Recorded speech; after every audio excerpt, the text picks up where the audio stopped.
Hello, and welcome to Shuffle. Thank you for listening. Please make sure to listen to the 5 songs that are discussed in this week's episode. Links to Spotify and YouTube playlists containing the songs can be found in this episode's description.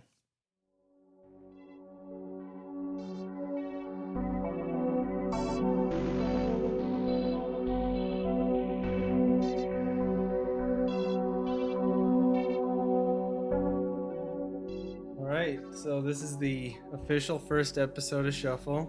Inaugural show. I'm sitting here with Dominic Manthey, Right.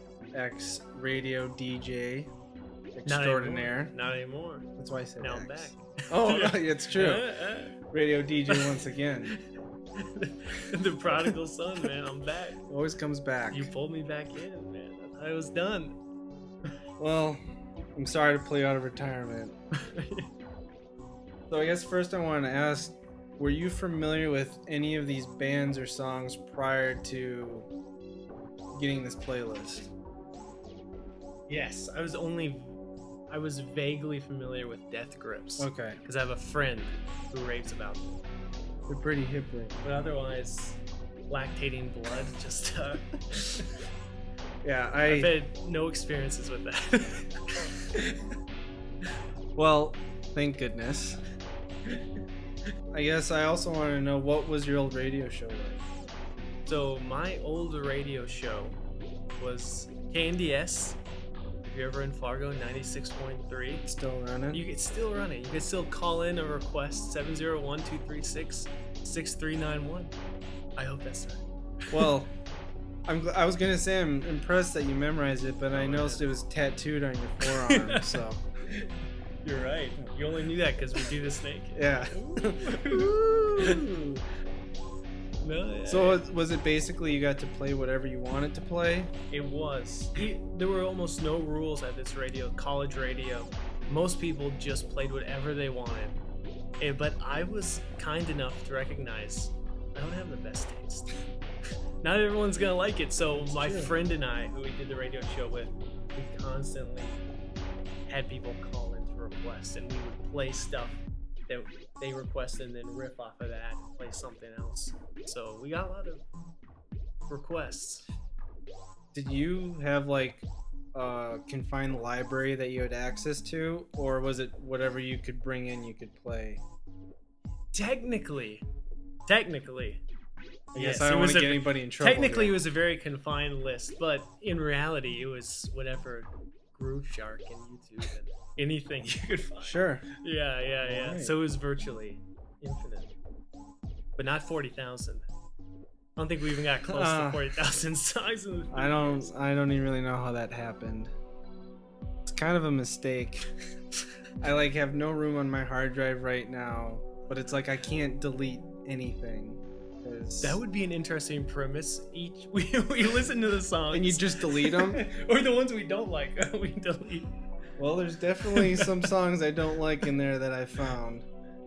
So I guess let's get it started with Whammy. Whammy is by Death Grips. They are an experimental industrial hip hop group from Sacramento, California. The song Whammy is off their 2012 album No Love Deep Web. An interesting fact, that album is famous for the artwork of the album depicts band member Zach Hill's erect penis with the words No Love Deep Web written on them in Sharpie. That is the lead singer's fan. I was going to ask. Oh, he's not the singer. Okay, so the singer is a guy named MC Ride. Okay. Zach Hill plays drums and programs all the beats. And it's his. Yeah, because it's a white guy and a black guy, and it's obviously a white guy's penis on the album cover. If you look it up, yeah, it shows my extent of penises and the band. Yes. Limited knowledge. I try to look up the lyrics for the song. They're a little cryptic. I didn't quite get them all. Some people's interpretations were that it's MC Ride's kind of trying to talk about his distaste for fake things. I guess whammy is slang for fake cocaine. Yep. And some of the others, he kind of alludes to like people who are obsessed with shopping at the mall and fake looks on people. I don't know. See, I learned a lot about myself listening to this song, because I heard it and the title was Whammy, and I immediately assumed it was going to be very whimsical. Sure. And I listened to it and I wasn't sure what the lyrics were. And then I looked into it and I was, it was not homely at all. No. Yeah, it's fake crack. Oh, so you found that out too? Yeah, I Googled it. I was just like, oh my God. So I learned, when I hear Whammy, I'm assuming it's something very nice going on. But this song seemed like it had a lot of presumed knowledge about death grips. Yeah, they're a dense band to get into. I don't know how much you know about death grips, but they're almost nothing. Some people would call them pretentious. They're infamous for setting up concerts and not showing up to them. This last year, they broke up, put out 2 albums, and then got back together as a band. Actually, when 9 Inch Nails came here and played in State College a couple of years ago, Death Grips was supposed to open up for them, and they canceled and just didn't show up for the entire tour. Really? Wow. And they're very kind of into art and stuff like that. Like when they were asked about the album work for No Love Deep Web, they were kind of pretentious about it, and they said like it's kind of our ode to homosexuality, even though we're heterosexuals, and if you have to ask about it, you probably don't get it, man. And it's all about how we're anti-misogyny, and I don't know. See, that makes total sense, because everything you just described sounds just like my friend who likes them. Spencer, you know who you are, man. Very pretentious, loves the artsy stuff. And then he's gonna leave a bad review now. No, I'm good. I don't know. I really dug the song. I kind of liked how minimal the beats were, I guess. Like it was just kind of like an electronic bass and some sampled woman's voice. Yeah. And that was pretty much it. It's kind of tribal. I don't know. What did you think of it? It was very raw. Again, showing the extent of my kind of rap vernacular. It was very raw. Very raw. And I was going to ask, the female, that's just a sample. There's no backup.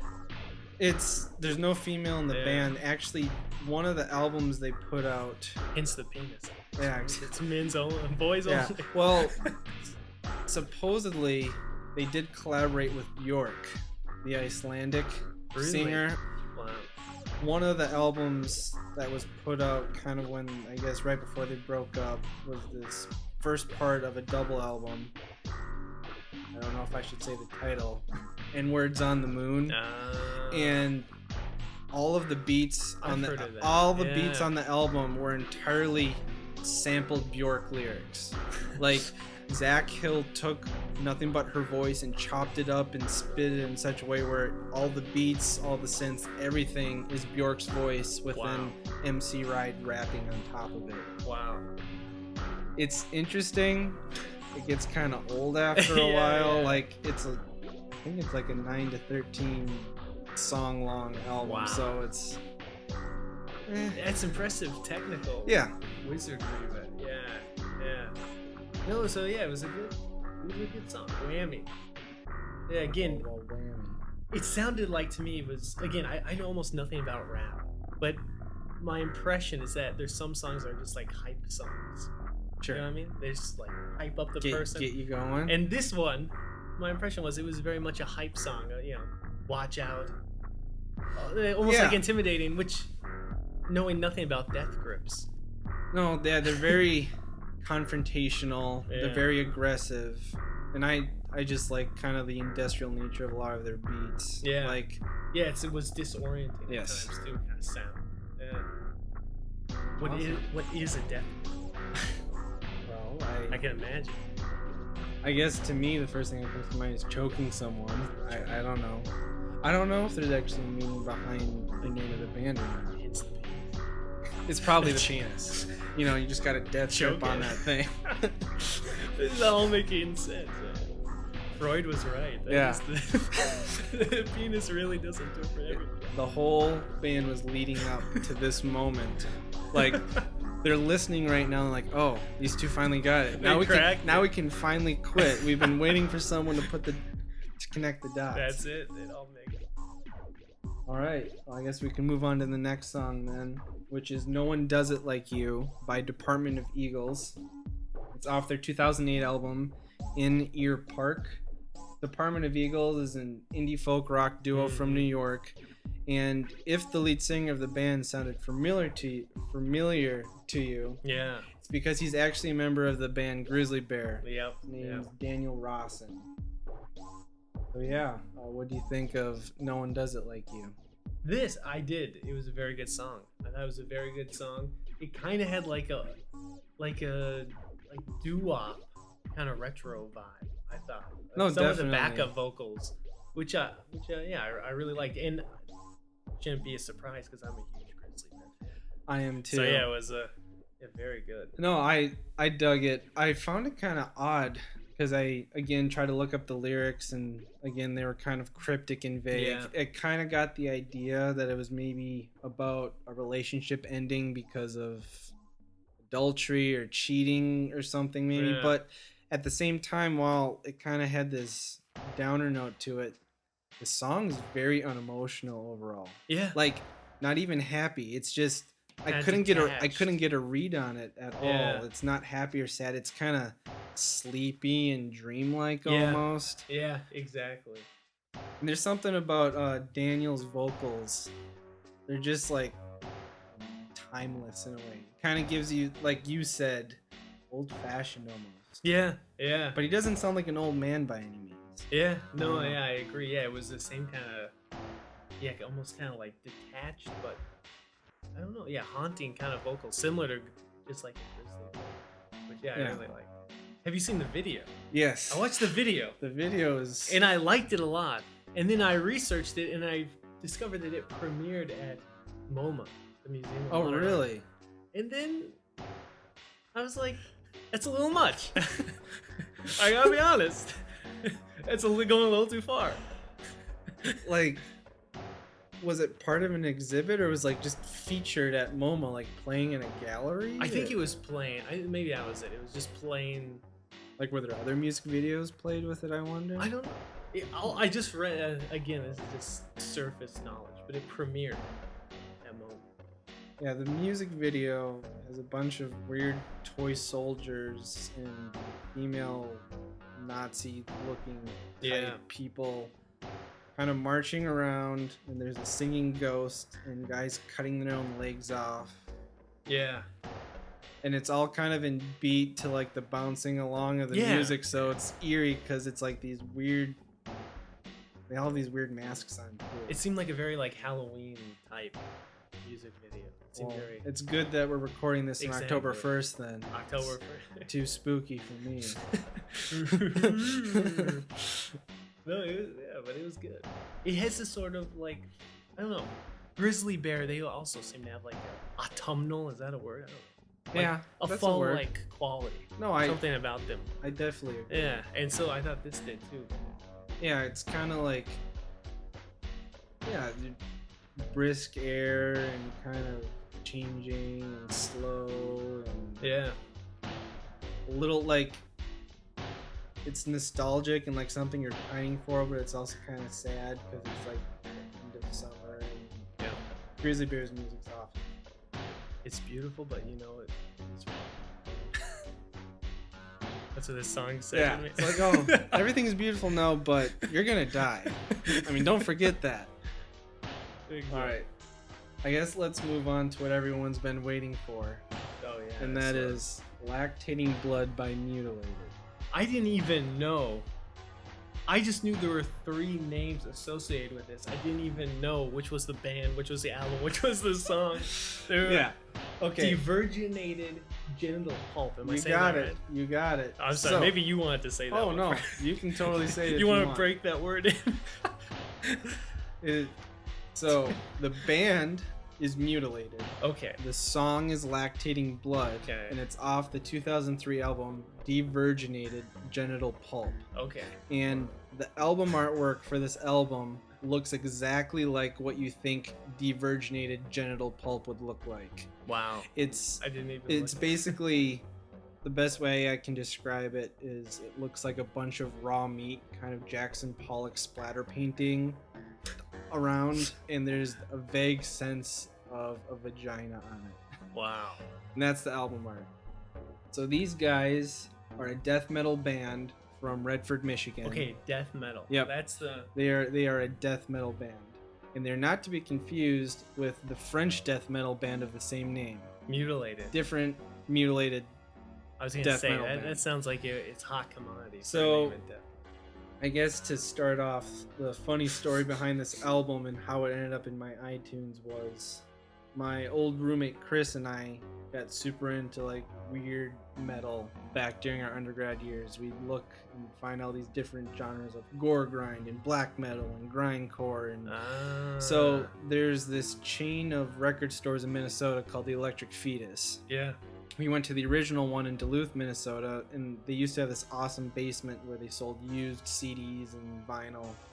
And we were just trying to find weird metal albums, and we happened upon this Diverginated Genital Pulp album.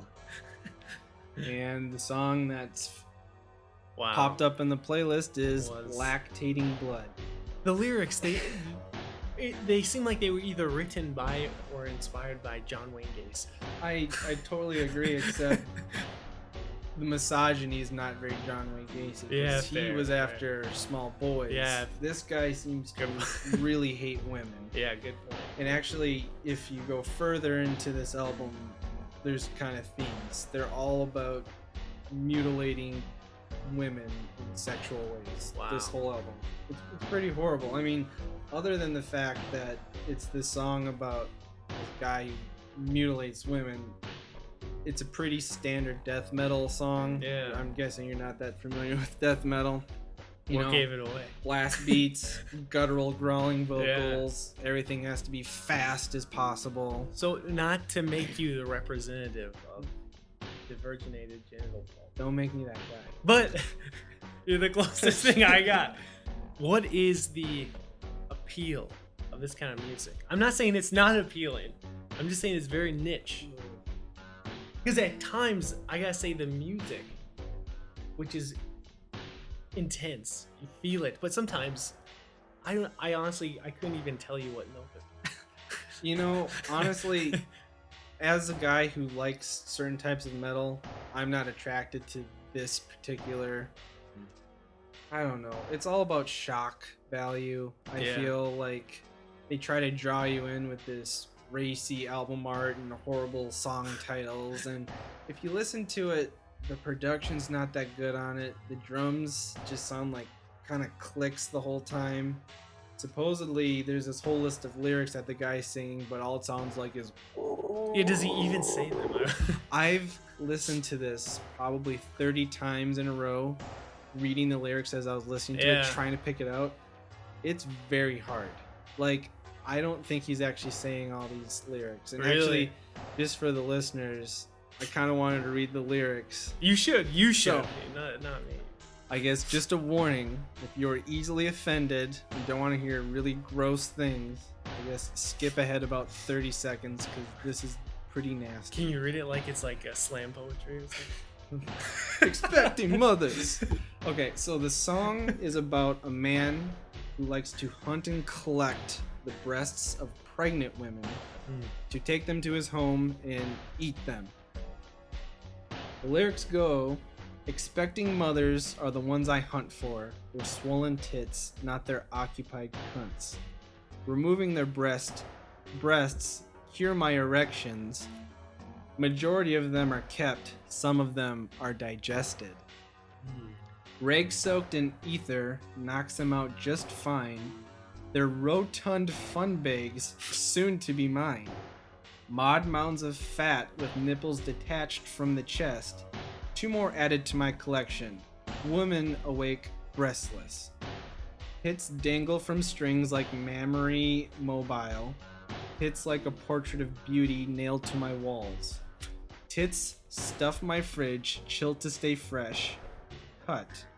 Tits warmed and plump stolen from the pregnant sluts. 2 pieces of bread and a breast in between, topped off with lettuce and a scrumptious slice of cheese.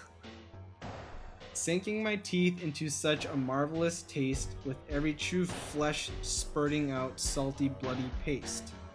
tits are lactating blood, not milk is gushing. End scene. We should like edit in like a laugh track and like gas from the audience. or like just like a walking bass line and some bongos. Do-doom, doom, oh my doom, god, doom. yeah. And then at the end, just the Seinfeld theme song. And people start snapping because you don't applaud in a cool jazz club. Wow. So yeah, it's pretty horrible. It's pretty fucking horrible. It's amazingly vile imagery, but formally, it's very traditional. Yeah. Not many songs go for that kind of, sing-songy rhyme. Yeah, sing-songy. Attention to rhythm and syllable count. And he uses some interesting language. He uses the word rotund and scrumptious. You don't hear that in songs that often. No, not at all. It's quite... I'm actually pretty impressed. But yeah, I challenge you to listen to it and try to read the lyrics. Yeah. You can't. There's no way he's saying it. And if he is, it goes way too fast. Like, it just sounds like he makes about like a 5-second long growling noise, and supposedly 2 of these lines are sung. Yeah. I don't know. Wait, I was gonna ask you also about something you mentioned, the drums, because this is such a heavy song, and the drums sound unbelievably like dopey. Yeah, so when you get into death metal, thrash metal, black metal, they're infamous for using the double bass pedal drumming.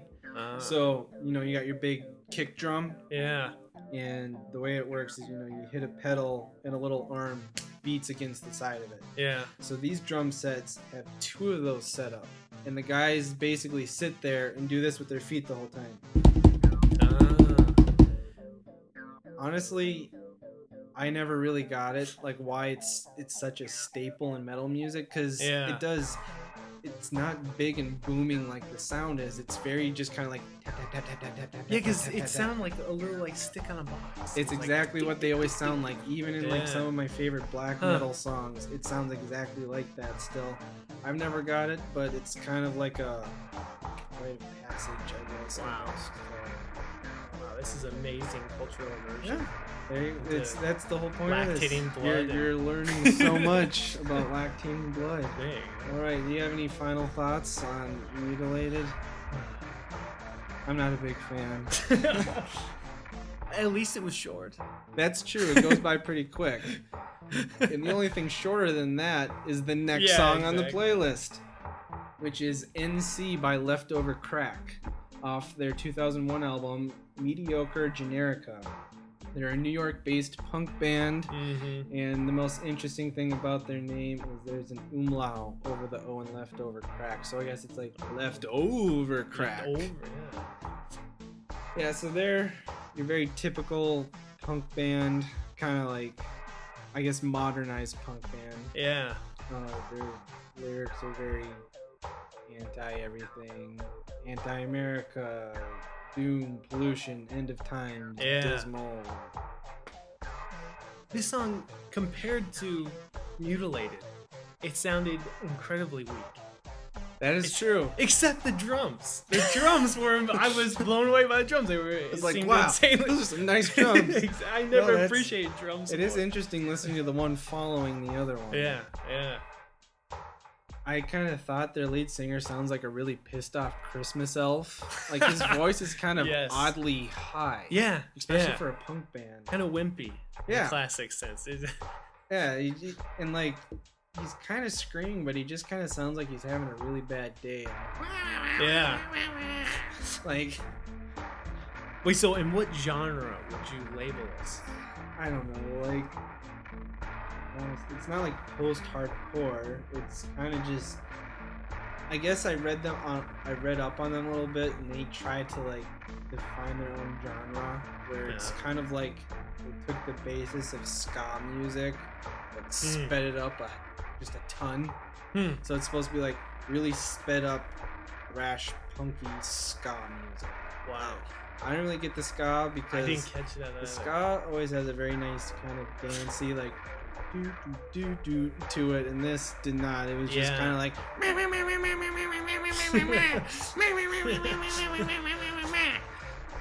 Yeah, exactly. That's pretty much the whole song. Yeah, It's exactly. like, probably not much more than 45 seconds. Little interesting fact on where the album name Mediocre Generica came from. So this is their first album, and they originally wanted to call it Shoot the Kids at School, which is actually one of the lyrics from this song, NC, and the record label turned it down. So they renamed it Mediocre Generica because they're like, oh, you want a mediocre generic name? Well, we're going to say F you to the man and name the album Mediocre Generica. Nice hipster move. Yeah, and actually another interesting fact is, coincidentally, this album was released on September 11th, 2001. Wow.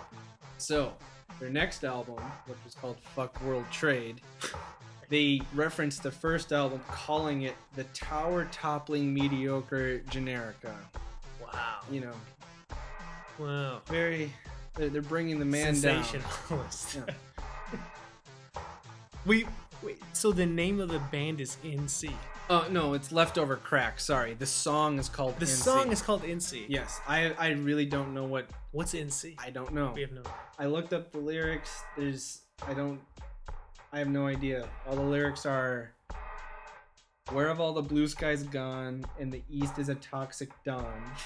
Poison in the wind that blows. Who inhales it? No one knows. See, this is to me. This was much more emotional Yeah. too than Mutilated. That is true. This is almost like Robert Frost poem. It is kind of like, especially the next line. Why does so much feel like less? Resigned into death's warm caress. Sickly sweet as melted skin. Greed becomes our greatest sin. Putrefaction, rot, decay will shoot your kids at school today. Yeah, Why does so much feel like less? Resigned to death's warm caress. Now, if I hadn't known that this album was released on September 11th, I could almost see the song being kind of about September 11th. Like, blue sky's gone, east is a toxic dawn, the melting skin lyric. Yeah. I don't know. I kind of just figured it's about how, like, oh, America sucks. We should write a song about it. That's kind of what I took away from it. Yeah. Well, I was surprised at the sensitivity in the lyrics. To be honest, it was surprising. Were you expecting, like... I mean, coming from Mutilated and Diverginated Genital Pulp, this was like Dr. Seuss. Dr. Seuss song. Yeah. There's no curse words in it. Yeah, it was... Maybe they're a straight edge band. I don't know. A little mutilation after that. It's like you got desensitized. It's like every time after the first time you do meth, you can never reach that high again because you got burnt out. Or I guess crack is probably a better way to do it because we're talking about leftover. Yeah, crack. leftover. There you go. Oh. So, you a punk fan now? Or a crack fan. Crack fan. I'm a big crack fan. The music's never been the same since I started the crack fan. Alright. So I guess moving on to the final song, which is my personal favorite of the five, I think. Yeah. It's Getting It Wrong by Sparklehorse. Yeah. Off the 2006 album Dreamt for Light Years in the Belly of a Mountain. So I don't know if you know anything about Sparklehorse. I did not know anything. It's a solo project by a guy named Mark Lindquist. He's from Richmond, Virginia. It's kind of an indie rock dream pop album. He actually committed suicide back in 2010. This was actually the last album he ever recorded. Wow. He actually did it in kind of a brutal way. He put a hunting rifle up to his heart and just pulled the trigger. Wow. Yeah. To the heart. Yeah, and I guess listening to this song, you can kind of get the idea that he was battling with depression and anxiety and stuff like that. He wasn't the happiest guy, and it sucks because he made great music. I don't know.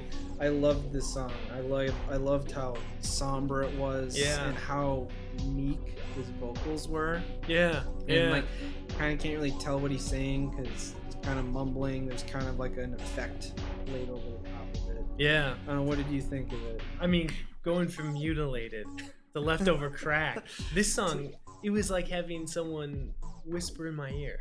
It's very. It was like a soothing. It's like a massage. Yeah, exactly. I definitely got like Smashing Pumpkin Postal Service vibes. Yeah, a little bit. Definitely. Yeah, I mean, and yeah, I liked it. I liked it a lot. I read the YouTube comments on this video. Have you read them? I have not. He's a very devout follower. This band, and one in particular was so fascinating. I wrote it down. Go for it. Like this. Yeah. One person said, "This song makes me feel legitimately cold," as in, quote, "I need a blanket," end quote, cold. It's weird, but I love that sensation. It's kind of beautiful.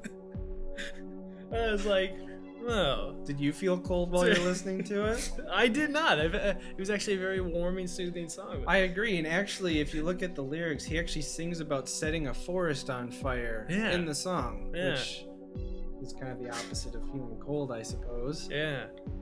It's funny you should mention, after listening to Mutilated and Leftöver Crack and having this kind of end the playlist, before I had even made that connection, I kind of thought that this song sounds like the perfect indie movie ending credit song. Yeah. And it's kind of like the ending credits to this playlist. Like, the action starts you off with Whammy, and then you kind of get the feel-goody vibes from No One Does It Like You, and then terrifying acid trip, giant acid horrible climax in the middle of Leftöver Crack and Mutilated, and then it all kind of sadly sweetly ends with Sparklehorse floating off into the horizon, floating off with that crack addiction. Into the death that autumn. Yes. And actually, I feel like knowing that he committed suicide, I guess it kind of I don't want to say ruined. It changed Sparklehorse music for me. I wouldn't say I'm a huge fan, but I do enjoy his music when I run into it. And it's like, I remember, not that I was a huge fan, but I remember I was sitting in class in 2010. It was my 3D digital design class, and I was surfing the web, and I saw he killed himself. I'm like, oh wow, crap! And now I feel like I'm almost looking for it in all of his songs now. So I don't want to say it ruined it for me, but now it's like this song just seems like a suicide note to me almost. That's the impression I got from a lot of the YouTube comments, that they were very devout fans who were reading a lot into this song. Yeah. Well, and the song kind of has this I don't want to say self-harm, but it's set your forest on fire, we're up in our tower, they're singing our song, they're getting it wrong. Yeah. I think they reference Ophelia drowning in a stream, which is some sort of Greek story, I think, or something. Hamlet, that's what it is. Yeah, Shakespeare. I don't know anything. That's why I'm here. Yeah. My resident academic. I could be totally wrong. No, actually, I think you're right. I did read, Which, coincidentally, I've heard is one of the worst ways to kill yourself. Drowning in a stream in a Sparklehorse song. In a Sparklehorse song in particular. Wait, so who told you that? I had a professor who studied suicide. That was his field of study? Yeah, he wrote a book on it. He was a philosophy professor. So he wrote, was it the philosophy of suicide? It was about the ethics of suicide. Okay. And it's different in ethics is the big one. Yeah, the big one. But it brought him to research all the different ways to kill yourself, because I think he was attending to the amount of pain involved in killing yourself. And if pain is a variable, drowning yourself is way at the extreme. Really? Yeah, apparently it's I always imagined the opposite. I think your body fights it extremely hard, and you're explode and stuff. I suppose because your reaction is to start breathing in, and they probably just keep filling with water, and then you only hold so much tension. This reminds me of the acid trip I took when I listened to Mutilated. This reminds me of Mutilated. And crack. Doing crack, getting mutilated, and getting it wrong. The Sparklehorse River. There you go. Yeah, and actually, the reason why I got really into Sparklehorse was a while ago, they came out with this album called The Nightmare Revisited, which was a bunch of bands doing covers of Nightmare Before Christmas songs. Oh. And he did the most interesting cover of the song Something's Up with Jack. I don't know how familiar you are with all those songs. All the other bands, I think Marilyn Manson did one, and Korn, and Evanescence, all these kind of new metal bands. Yeah. And then this guy's thrown in the middle of all that. and he just does. It sounds actually very similar to this song. It's very quiet, kind of sad and happy and meek, and Yeah. I loved it. And then he went on to do this project, which I loved even more, called Dark Night of the Soul. And you'd actually probably be interested in this because it is a collaboration between Sparklehorse, Danger Mouse, and David Lynch. What? Really? Yes. Wow. It's Wow. I don't know, the best. So Danger Mouse, are you familiar with him? Yeah.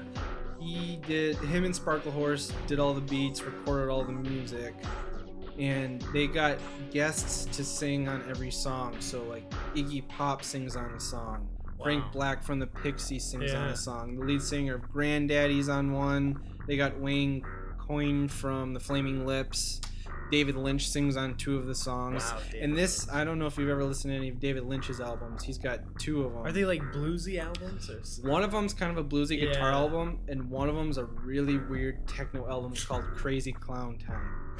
So this Dark Night of the Soul was kind of the precursor to him getting into music. Is his music like ironic? Is he doing it like to be like surreal? I don't even know with him.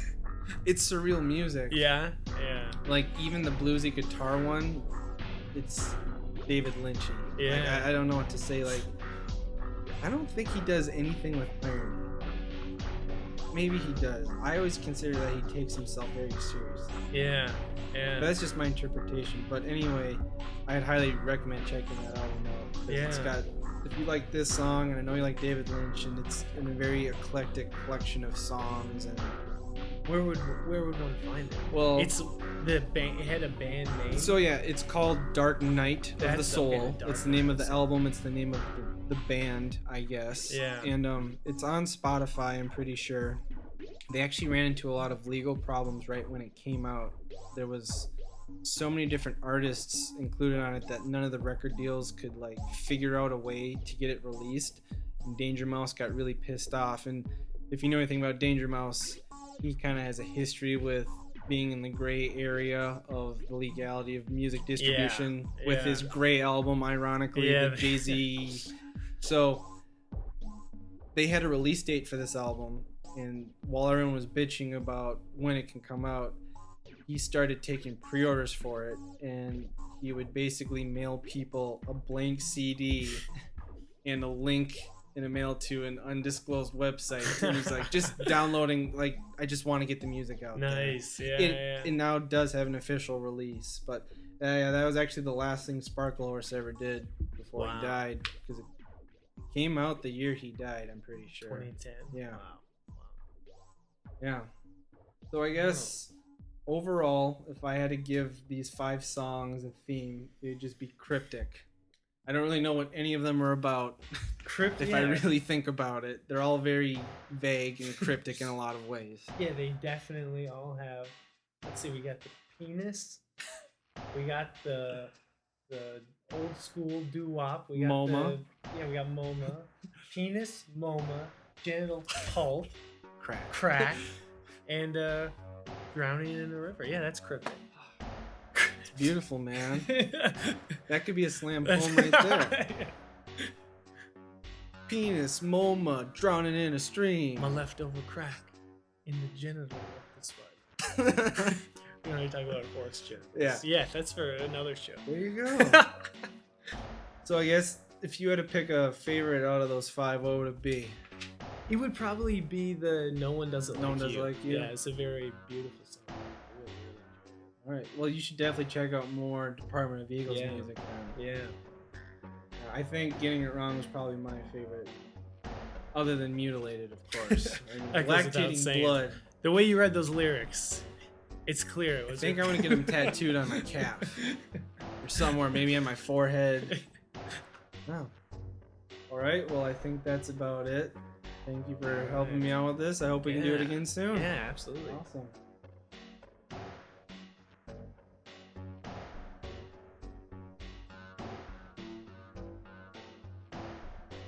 All right, here is your playlist for next week's episode.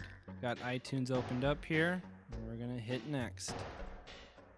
First song is Sunkill Moon's cover of Modest Mouse's Ocean Breathe Salty. Great song. Next is Deo Harry Belefonte by Danny Elfman off the Beetlejuice soundtrack. Next is okay. It is a bootleg copy of Dane Cook's stand-up special Vicious Circle. The track is just called Title 1 Chapter 4 because it was ripped off of a DVD menu. So I'm going to have to listen to that to figure out what it is. Let's see, that's 4 so far? No, 3. Next is Little Man by Atmosphere. And the last song is Llorona by Chavela Vargas, who I'm not familiar with. I don't know where that came from. All right, those are the 5 songs. I'll try to make a playlist off of those. Some of those might be hard to find. I'll do my best. All right, thank you for listening.